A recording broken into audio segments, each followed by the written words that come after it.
Well, welcome everyone today.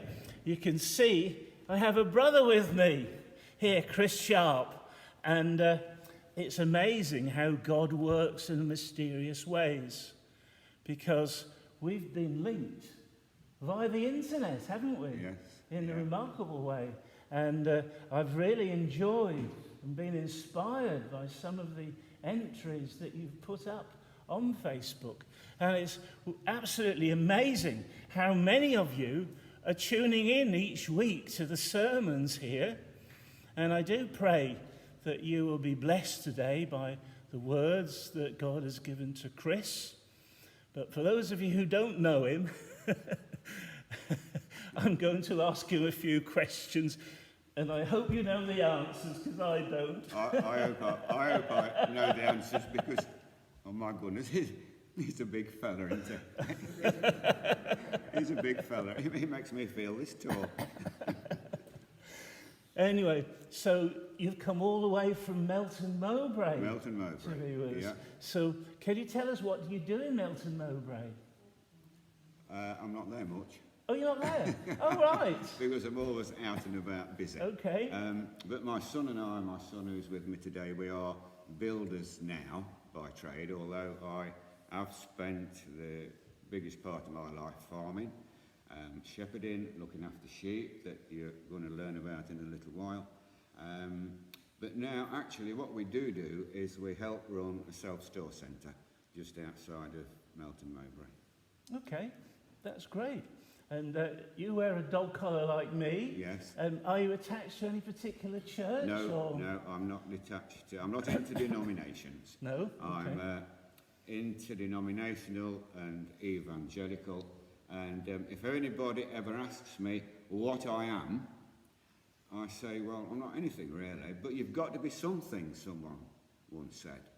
And if I'd got to be something, then I would choose to be a whosoever. Okay. Because all the times that Jesus mentioned whosoever, he mentioned me, and he mentioned you. So I'm evangelical and interdenominational. Yeah. Well, we're all one in Christ Jesus, which is a wonderful thing. I hear you've got a very interesting hobby. Would you like to tell us about it? Oh yes, I've got a very interesting hobby. I'm an organist, and I collect vintage organs, and we've got quite a lot of them. Come on, how many? Well, I've got 31 in my house, including the 2 pianos. That's amazing. 31. Gosh. Yeah. So, and then just outside my house we have the East Midlands Cinema Organ Association, of which I'm a third owner, and we've got another load of organs there, theatre pipe organs and vintage harmoniums and all sorts. Oh. So that's my hobby. Oh, right. So, I don't want a long history, but could you tell us a little bit how you came to know the Lord? You did say not a long history. Well, briefly, yeah. I was brought up in a Christian home. My dad was a Methodist local preacher, and so was my granddad and my great-granddad and my great-great-granddad, right back to Wesley himself, who was at that time a personal friend of my family. So I was brought up in a Christian home in a Methodist church. There then came that time when I accepted Jesus as my own personal saviour and friend, which was on the 17th of July 1966 at a youth camp weekend, which is an awful long time ago then. But you know, there's so many people think that because they have a conversion experience, that's it. Or because they join a church and attend a church, that's it. But it isn't it at all. It's a long process of learning, of getting to know him, and learning truth. And one of the biggest eye-openers that I've ever had in my life is when I realised that Scripture doesn't actually say and doesn't actually teach what I'd been told in church that it did. And that started my last lap, if you like, of study and learning and getting to know the truth of God. Because Jesus said, I am the way, I am the truth. But he also said, seek and you shall find. And there's times that we have to seek out that truth and treat all teach. I'm not supposed to be preaching, am I? And teach all teaching as the same way as eating an orange. Take in the good stuff and spit out the pith and the pips, and then you'll be okay. Can you see why I invited this man? Because he really knows and loves the Lord. And what I've seen on him on Facebook, that he has a lot of very practical wisdom. He's a down-to-earth guy. And that's what we want today, isn't it? I'm just going to pray with you, Chris, and ask the Lord. Lord, I just thank you for my brother. And I pray, Lord, that you would empower him, that you would give him the words, and that all who hear this message today will be greatly blessed. Because we ask this in Jesus' precious name. Amen. Over to you. Okay, well, first and foremost, I must say how honoured and privileged I feel to have been invited on this, your Heritage Week or your Heritage Weekend, to come to this wonderful place twice. Because I came on Friday and had about 4 hours up there playing the organ, and I was invited again to preach today. And when I first came into this wonderful, magnificent building, it blew my mind. And to soak in the atmosphere that there is here in this chapel is really something. And I was reflecting on it all yesterday, and my mind went back quite a few years to on Sunday night when I'd been invited to go and preach at a very large Methodist church. That too was a wonderful building in its own right. It hadn't got what this has got, but it had got a lot. It had got the balcony all the way around, all carved woodwork. It was a fantastic place. And then at the front, the table and the pulpit and the choir stalls, and then right up there at the back was the organ. Anyway, we got there, and my little lad, and they grow up, don't they? But my little lad went with his mum and sat in the congregation. And the steward took me into the vestry, like stewards do. I could tell some interesting stories about stewards and vestries, but not today. And my little lad was only used to a little country chapel. And he was sitting in the congregation and he was gobsmacked by everything. And he's looking round and he can't take it all in. A little bit like me on Friday. And then, in the fullness of time, the organ stopped, as it does. The congregation quietened down, as they do. And just for a few seconds, there was a deadly hush, as there is. And my little lad, he's wondering whatever is going to happen next, because he hadn't seen me come through a little trapdoor into the pulpit. And I stood up to start the service. And my little lad leaps off the seat. He shouts at the top of his voice, "That's my dad!"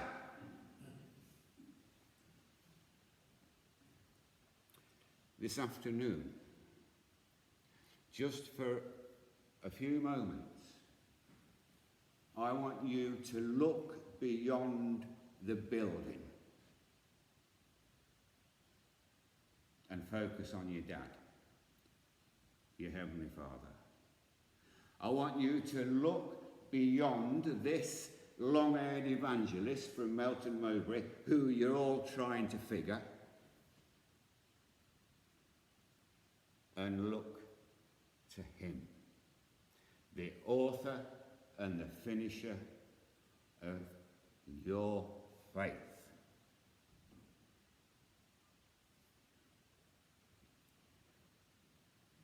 I could tell another story, actually. Do you like stories? Those of you who follow me on Facebook will know that I can tell stories until the cows come home. But I'm from Melton Mowbray. I was born there. We moved away for a while because of ministry and one thing and another, but then came back again. And soon after we'd come back, at a little village chapel just outside of Melton Mowbray, I learned that it was their anniversary, chapel anniversary. And this little village chapel held so many memories for me from bygone days. I used to go there to preach, and my dad used to go there to preach.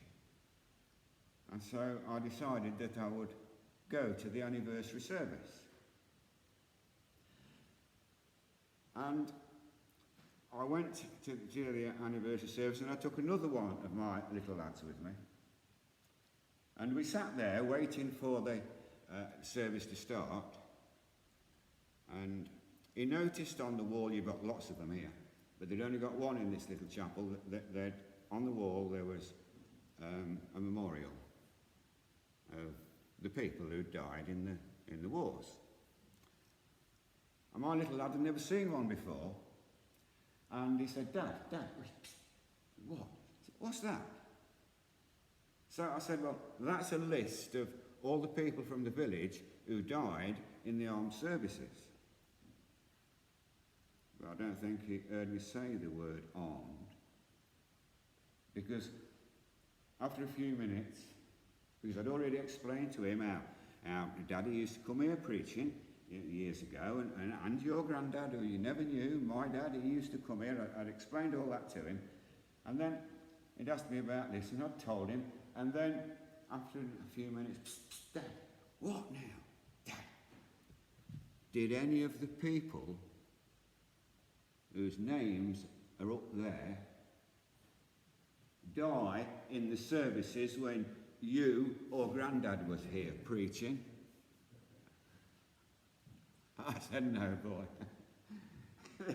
They was about dead already, but we did what we could to revive them.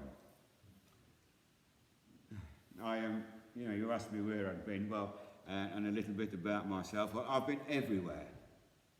I've been everywhere. I'm Pentecostal, Methodist, Anglican, Baptist, Brethren, you name it, I've been there. And anyway, I went to a funeral once where the chap was Salvation Army, and his wife was Pentecostal. And this chap had died. Well, it got to have done, hadn't it, for there to be a funeral. Because you've got to die before you can have a funeral. And so I went to the funeral. Now, this fellow was about 98 years old plus. He'd had a good innings, and it was really not so much a time to mourn and be miserable and down in the dumps. It was more a time to be thankful for the life that he'd lived and for the witness that he'd been in the army. And anyway, we went to the wake afterwards. And they're all there, drinking tea and trying to appear to be miserable. And I thought, and nobody's speaking. I thought, well, somebody's got to say something. So I said to the Pentecostal pastor, I said, well, brother, I said, how's things at the Pentecostal church? Oh, he said, very nice, yes, thank you, not too bad. I said, oh, good. I said, I used to be in the Pentecostal church, you know. He said, oh, you did? I said, yes. I said, but I left. Oh, he said. I said, "No, I went back to the Methodists." "Oh," he said, well, why did you do that?" I said, "Well, I decided that when the Lord returns, I wanted to be where the action was." So he said, "Well, I don't follow you." I said, "It says in the Bible that when the Lord returns, the dead in Christ are going to rise first." So I decided I wanted to be where the action was. The Salvation Army captain had just bitten a little bit of his cake and took a sip of his tea, and he choked. I thought we would have to resuscitate him. Anyway, let's get round to what we're supposed to be doing, and that's preaching a sermon. Our brother read from the 23rd Psalm. I'm going to use the King James Version. Certain words different, but basically the same meaning. Although there was one particular verse I did like the way it was translated. But David, now if we're timing the sermon, we'll start now. Yeah? David was a shepherd boy, and he looked after sheep. I have spent the biggest part of my life farming and being a shepherd and looking after sheep. David understood in those days all there was to understand about sheep, as I understand and did understand in those days all there was to understand about sheep. And while this passage of Scripture is possibly the well-known passage of Scripture in the whole world, one that's always sung at funerals and at weddings, and in the old days was read at school, possibly the most well-known chapter of Scripture. But in some ways, the least understood. Because you have to have a knowledge and an understanding of sheep to be able to fully appreciate just what it was that David was saying. And just a few of those points I want to share with you this afternoon. We haven't got time to do it all. When I'd got my own church, I did 12 consecutive Sunday morning services on this one psalm. I'm going to condense all that into one sermon this afternoon. But I can well imagine David being out there with his sheep, as I would be out in the field often with my sheep. And some of the most wonderful experiences that I have had with God has been in the field with my sheep, leaning on a gate, sitting on a fence, just pondering and contemplating on the things of God. I can imagine David doing just that, just the same as I did. Those days of shepherding sheep and learning all that I learnt about sheep stood me in good stead to become a pastor, and to pastor and shepherd and care for and look after God's sheep, or some of them anyway. And our friend Brother John has said of how we share on the internet, on Facebook. And those days stood me in good stead for these days that I live now, because I minister to and teach people and share with people from all over the world. And as David was with his sheep, pondering over the things of God, he suddenly realized that God was everything to him that he was to his sheep. And then David starts to look at life, his life, and in our case, the Christian life, through the eyes of a sheep. And he made that tremendous statement, "The Lord is my shepherd. He is everything to me that I am to these sheep." And a shepherd is conscious of his sheep every moment of every day and night.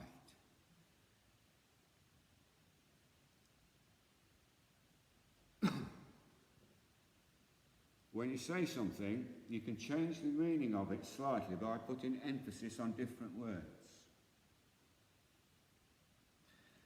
The Lord,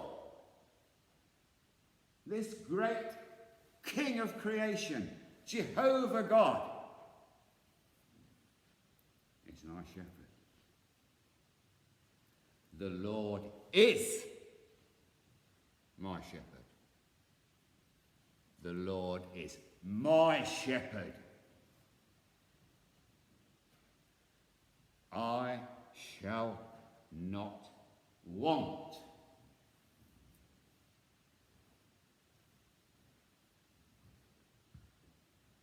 And David said,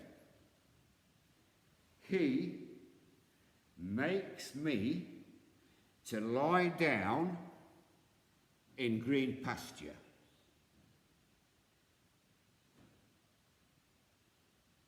Why did David say that? Why did he word it that way? He makes me to lie down in green pasture. Wouldn't it have been more logical, perhaps, for him to have said something like, "He leads me, he takes me to the lush pasture so that I can eat of my fill"? But no. David, looking at life through the eyes of a sheep, says he makes me to lie down in green pasture.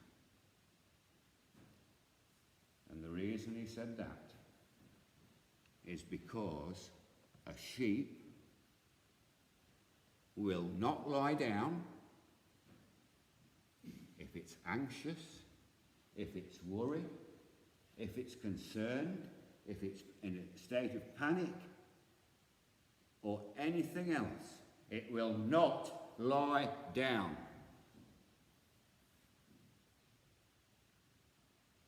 Everything in a sheep's world has to be perfect, has to be just as it should be before it will lie down. David knew that. And that's why he said, "He, my shepherd, makes me to lie down in green pasture."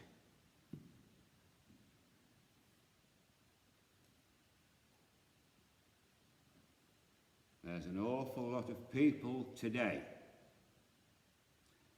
in our world who claim to be a sheep of the Good Shepherd, who can make that statement, "The Lord is my shepherd." There are an awful lot of churches that claim the Lord is their shepherd. But I challenge you listening to this on the internet and on the recordings, are you truly lying down in green pastures on this day in 2021? Or are you worried, anxious, concerned,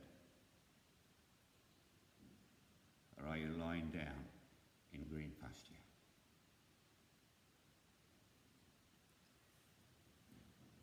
He leads me beside the still water. Still water. Why did David put the emphasis on still water?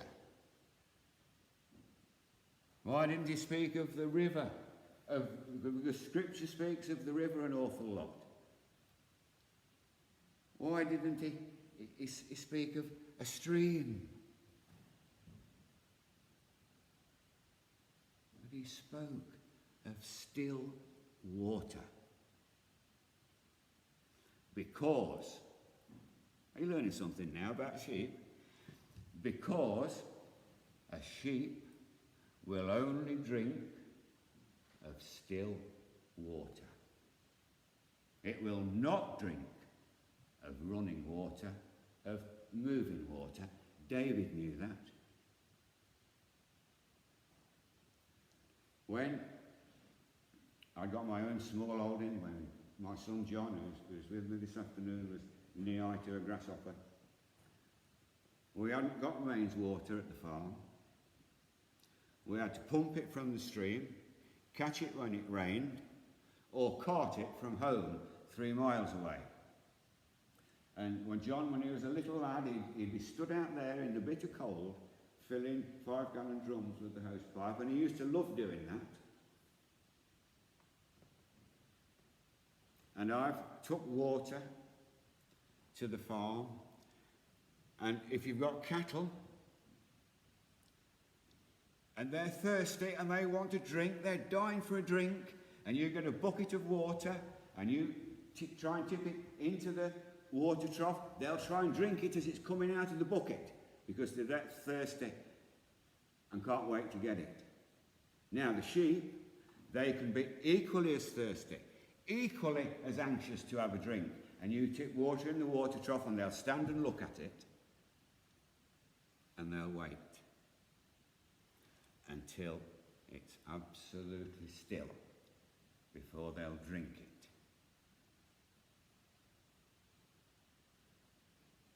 He makes me to lie down in green pastures. He leads me beside the still water. Are you drinking from the still water? Are you drinking from the still water today?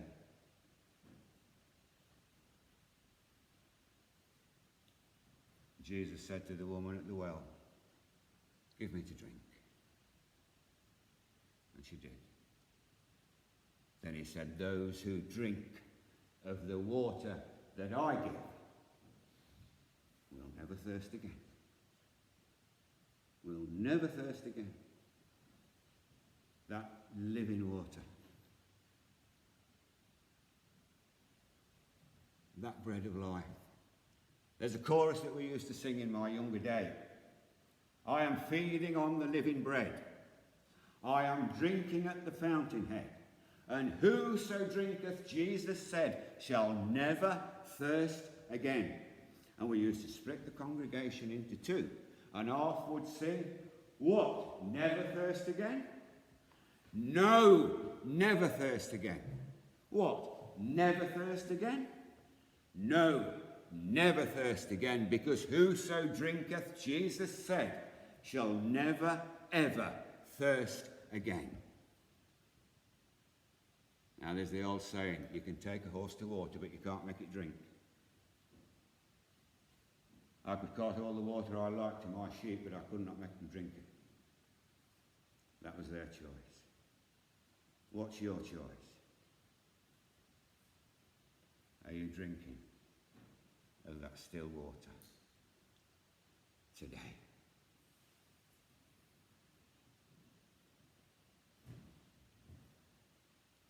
He restores my soul, David says. He restores my soul. My very being, he restores it. Now there's a difference between being a church member and being a restored soul in Christ. The scriptures say that if anyone be in Christ Jesus, he is a new creature. The old is passed away, and all things become new. That is the restoration of the soul. That is what David was talking about. He restores my soul.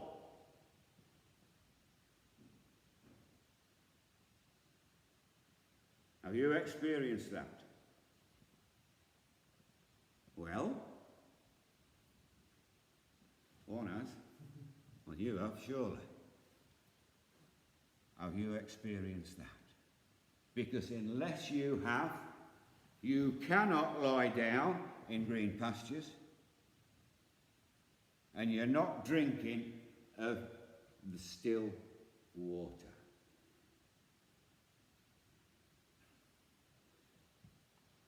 Even though, now the King James says, yea, though I walk through the valley of the shadow of death.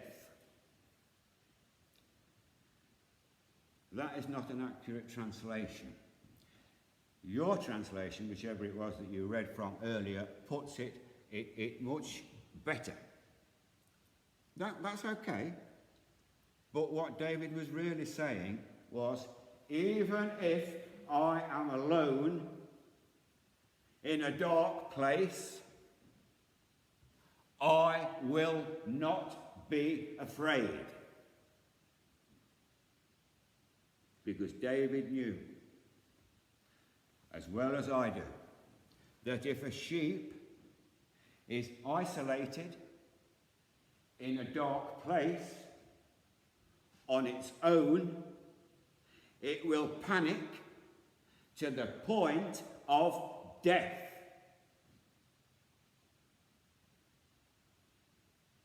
And David said, even if I am in that situation, I will not be afraid.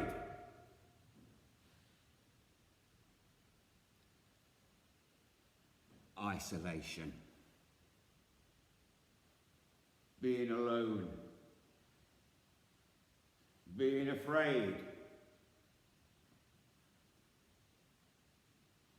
Can you relate to that? Can you relate to that through what we've gone through these last 18 months as a world? People being isolated. People being made to feel alone. People being scared to even go out of their own home. People in a state of panic. I had one man come to our place one night on business. I'd got to conduct business with him. I had to do it on the phone. He was sat in his car with the windows closed. He was that scared he didn't get out of his car. There was only me there. He wouldn't catch anything from me. Well, he would.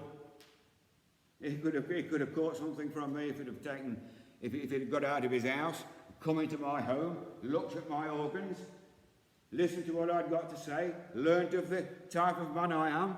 Oh yes, he'd have caught something all right. But the point is, he was scared. He was scared. But we are told 365 times in the scriptures, once for every day of the year, do not fear. It's a command of God. Every day, 365 a year, do not be afraid. And so if we are afraid, if we are in fear, then we're being disobedient. Disobedient to the word of God and disobedient to him.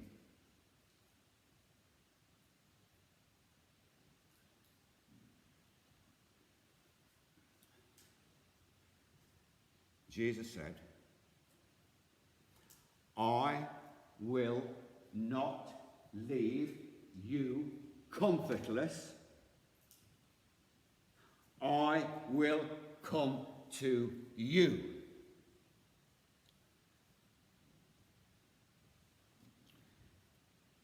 One Saturday afternoon,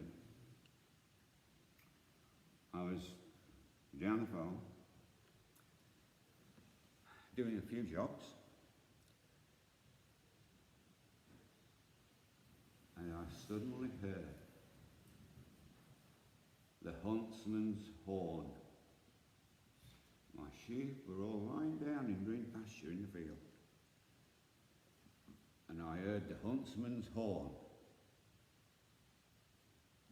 And I looked across, and there are the hounds in full cry, the huntsman sounding his horn, and all the horses heading in my direction, heading straight to my sheep.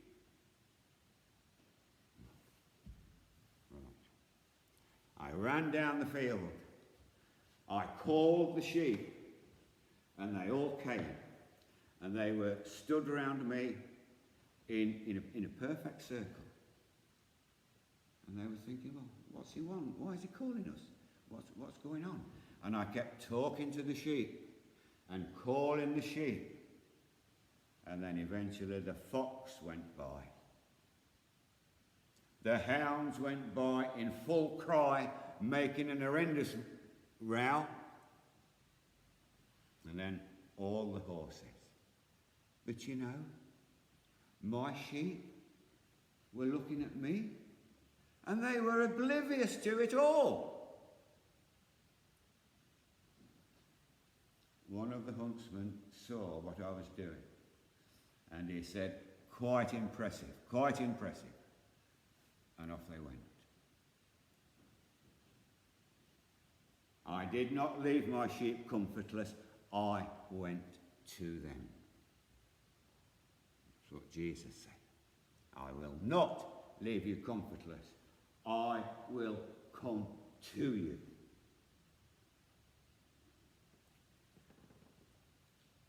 If I hadn't have done what I did on that Saturday afternoon, it could have been a different story, because my sheep would have been scattered, they would have been separated, they would have been in a state of panic, in a state of fear, and they were carrying lambs. But because they'd got their eyes on the shepherd, they became oblivious to it all. What's that chorus we used to sing? Turn your eyes upon Jesus. Look full in his wonderful face, and the things of this world will grow strangely dim in the light of his glory and grace.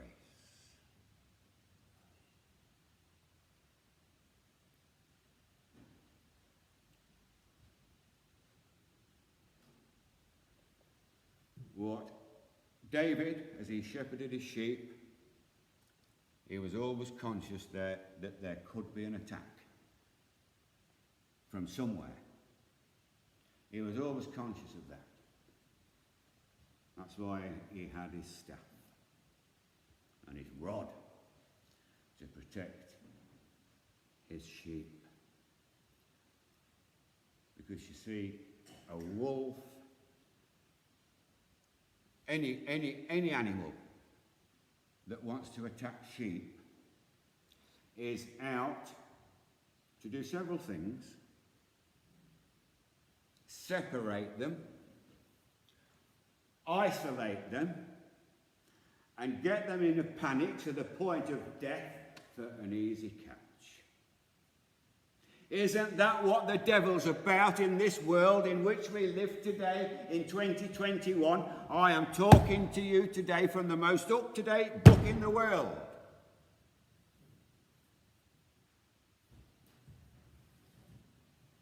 He wants to get people isolated, get people on their own, get people in a state of fear, get them in such a position that they're an easy catch.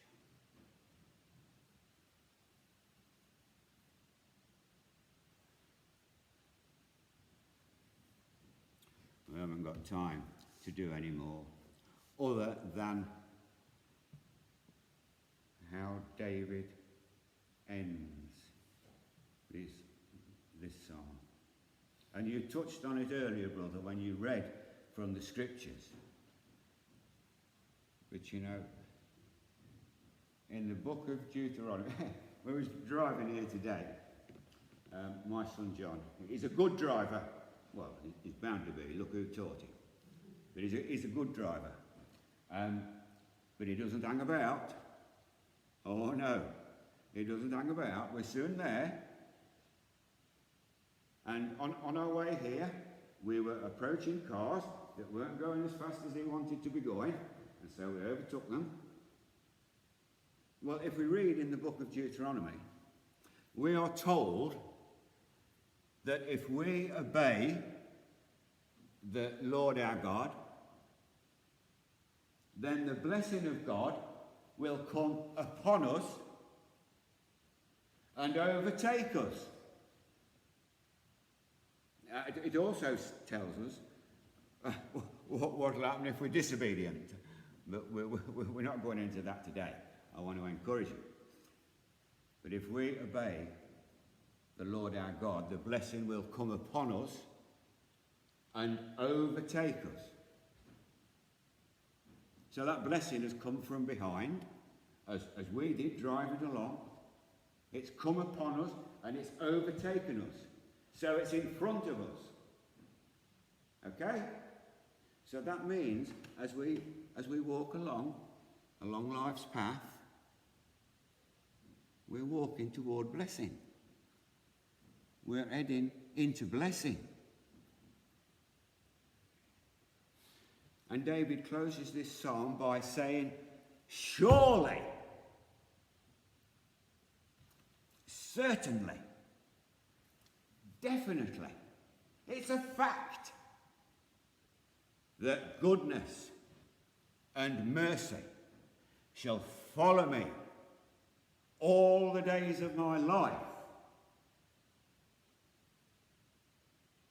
And so you see, we've got goodness and mercy. Or what did your translation say? Goodness and love. Because God is love. Following us all the days of our lives. The blessings have come upon us and overtaken us. And if we want all this, all we've got to do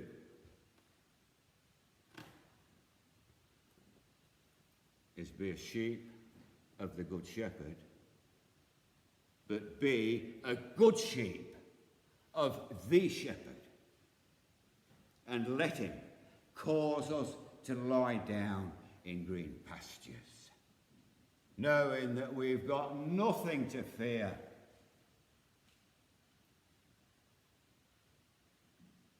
That he's got it all, and we don't have to worry. We haven't got a care in the world if we're lying down in green pastures. And if we're drinking from that still water, we shall never thirst again. So David said, the Lord is my shepherd, I shall not want. We want for nothing. We want for no good thing. If we're lying down in green pasture and drinking from the living water.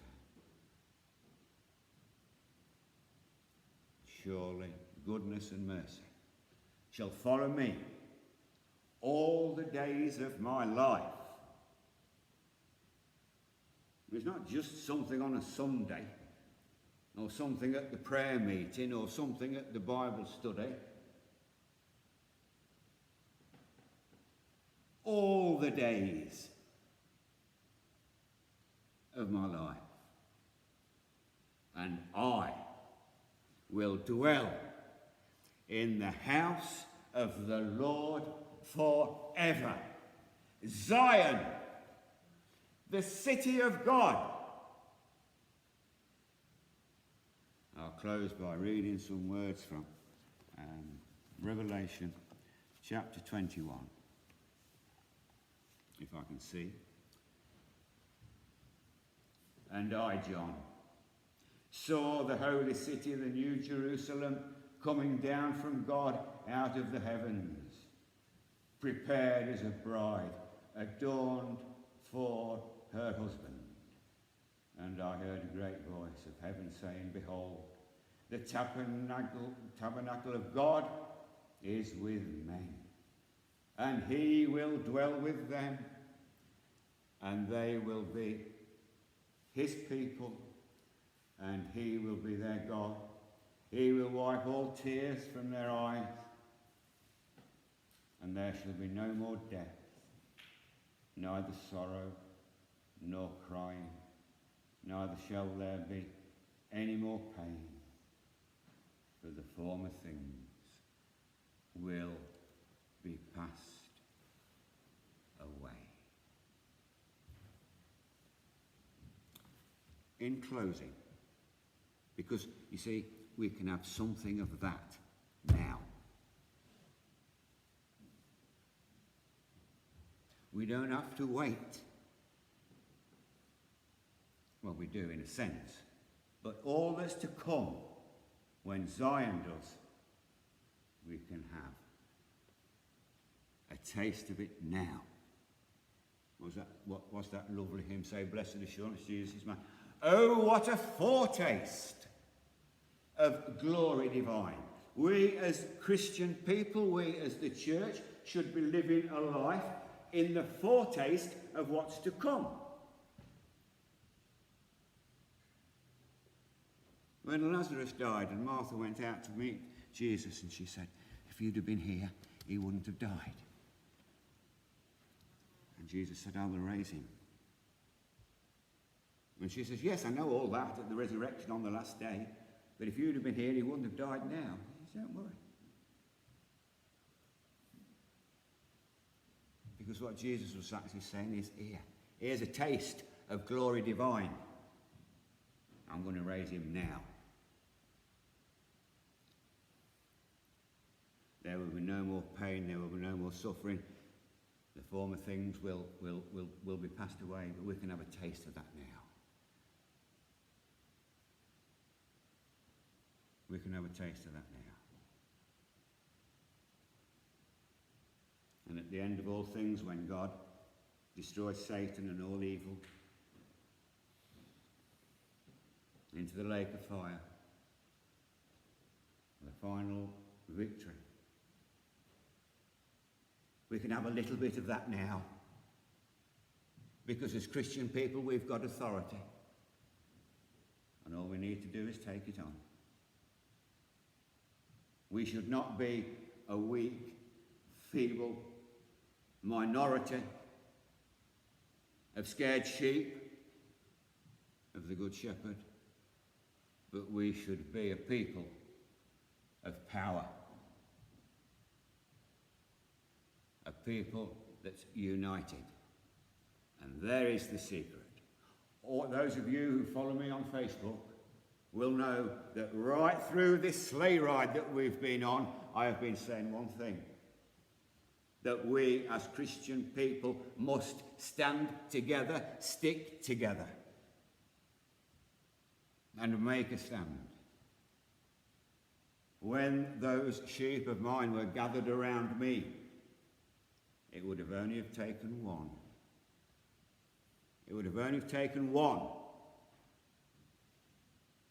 to have moved away and taken their eyes off me, and another one would have followed. It's so important. It is so important. I say it again, it is so important that we keep focused on Jesus, the Good Shepherd. That we make sure we are lying down in green pasture, and if we feel the urge to get up because something's spooking us, then we need to take on the authority that's been given us in Christ Jesus and stand against it.